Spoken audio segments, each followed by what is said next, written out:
These guys were microscopic. Their eyes were closed, their ears were closed, and these poor little things, they were in really bad shape. They needed fluids. And they definitely needed to be on a warmy sock, so a heat warming sock throughout the night because they were just so small. And luckily I had brought home an incubator with me that regulates itself. We're moving too fast now.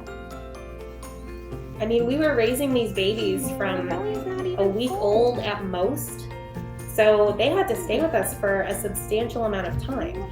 So it was just the boy and the girl that were with us for an extended period of time. And as they got bigger, as their fur started growing, they started transitioning onto a mash diet.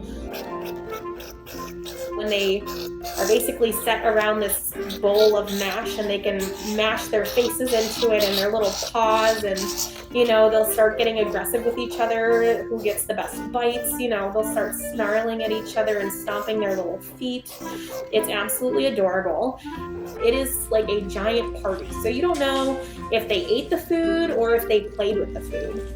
They were by themselves just for a while, they grew up together, they started eating on their own together, and then October 7th, our third baby joined them. Our two babies were extremely offended that we thought of adding a third baby. So that first night, our whole clinic stunk, and it was just a back and forth spray war. After about that first 24 to 48 hours, it was like they'd been friends forever.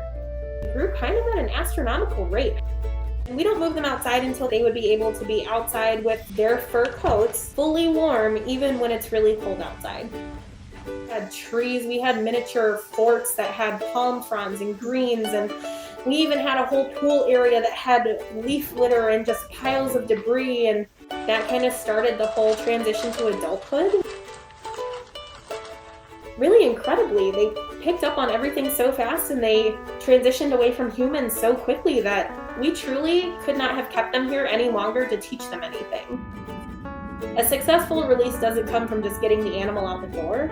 It comes from making sure that animal can survive following leaving the clinic.